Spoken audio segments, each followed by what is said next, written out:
Triple A Rattery. This is video 3 of the. Hello to everyone. All right, you say hello to everyone. Hello, everyone. Hello, Rattery. Triple A Rattery. Yep. Rattery. Okay, now quiet, please. This is the 3rd video of my instructions on how to make a grotto. So this is the door. In the last video, I showed you how to trace it out, and I told you, I didn't show you how to put the to drill a hole with a power drill and then to cut it out with a jigsaw. And again, as I said, I am not good at this. I'm not good at cutting straight lines. As you can see, there's a major dip there. But that's okay, because it'll work.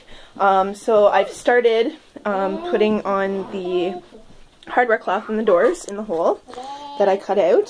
So again, same as the backboard, the backboard, well, what would be the backboard, the hardware cloth on the back of the cage there, like that. It's the same deal. So you just lay it out, center it the way you want it, start cutting, or start stapling. So I go like every 4, so literally it's just staple it in like that. And you need a pretty good stapler for this hardwood, for it to go through and actually penetrate enough. I had one before. It killed my hand to push on it, and then it still left, it barely penetrated and left like a mangled staple sticking out. So that's no good. This one works much better. It's for woodworking on hard or soft surfaces. So you have to do that all the way down. And then you'll need wire cutters. I just use these little plier things, but like better wire cutters would help a lot better. But you just want to cut the excess off once you're done stapling it all down. So just cut it all. I just do this, and then I kind of fix up the loose pieces at the end when I have a little bit more space. When the remaining hardware cloth is gone, I'll just cut off see like these leftover bits here, like that. I can just cut off the leftovers so there's no sharp pieces sticking out. So you cut that down. I'm just going to do enough to show you how to duct tape the what's left over here. So just get that out of the way. I've already just for the video, I've already cut a proper size piece of duct tape for the top. So you just want to cover the edges and the staples with the duct tape all the way around.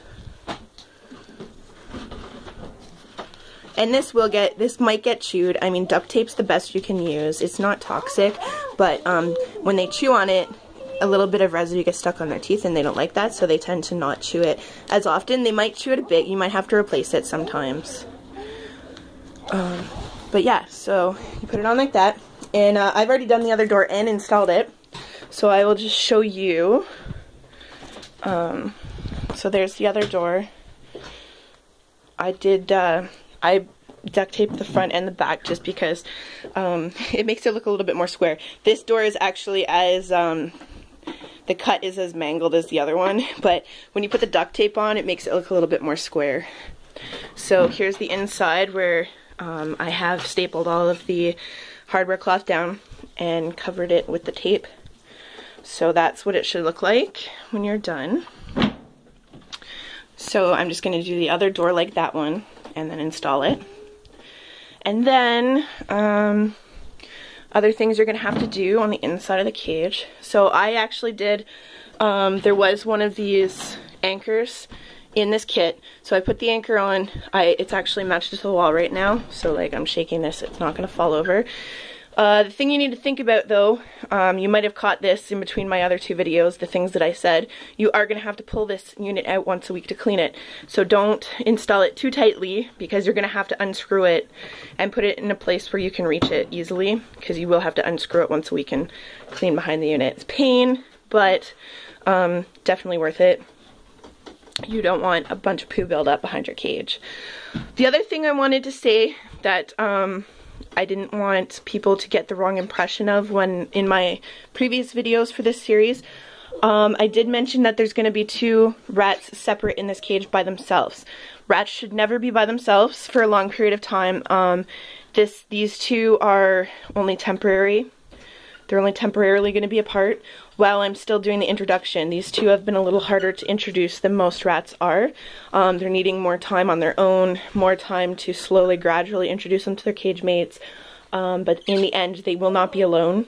Rats should never be by themselves. I will not sell them by themselves, knowing that an owner doesn't have other rats at home, because they're such social animals, and us as people, doesn't matter how much time we spend with them, we cannot fulfill the social needs they have that is fulfilled by other rats. Okay, so the other thing you want to do is put eyelets at the bottom of the shelves to attach hammocks. You don't have to, I've done it on every single shelf. You don't have to do it on every shelf, but you literally just take your power drill with a bit that has the same width as the screw and put it where you want. Oh, I have the wrong bit on right now. Anyways, I've already pre-done them anyways, so I don't know if you can see there, but I put a little hole in there, and you literally just screw these in. And if they're hard to screw in, you can use a screwdriver or another screw or anything that's like long and hard, firm, and stick it through and just use that as a lever to twist it in. Okay guys, no fighting please. Hey, let Willow run. Let Willow run please. Put her down. Put her down, let her run on her own. Thank you, sorry. So yeah, you can do that everywhere that you want to hang something, whether it be a toy or a hammock. So I'll just show you, I've already done this one and I've installed a hammock. So I have the 4 eyelet screws. Willow doesn't need help guys, just let her run please. So then you can install any kind of hammock or whatever that you want. The other thing I'm going to show you, sorry, I'm just going to have to pause for a minute. Sorry, I'm back. I just had to put, Willow was out running loose and the boys were starting to fight over playing with her, so I had to put her back. Rats are great pets for kids, but sometimes, you have to supervise them. Sometimes the kids get a little crazy and, playtime's got to be over, so that's what I had to do. I'm going to show you right now one way that I make ladders, or like ramps, I guess, for the cages.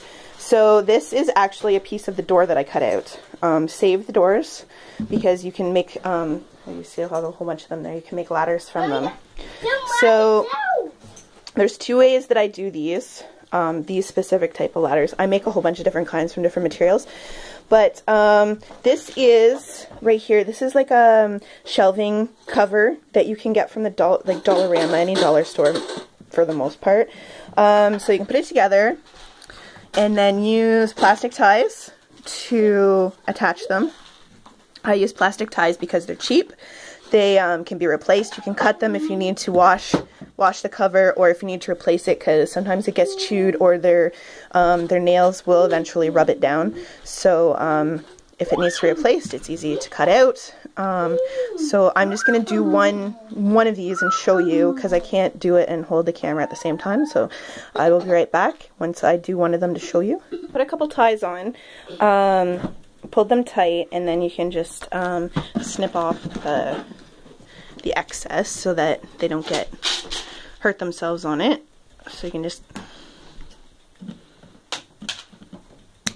cut off the ends, and then if you ever need to replace this or clean it, you can just use this to cut it off, wrap it over, do the same up here, and that's just one way. This is what it'll look like in the end. So drill 2 holes in the top, so you can put plastic ties through there and line them up with the eyelet screws that you put in the bottom of the shelves. So I've got one here that I've already done. Now this is another way of doing it. I actually overlapped. I cut an overlapping amount on this one. I don't know if you, hopefully you can see it.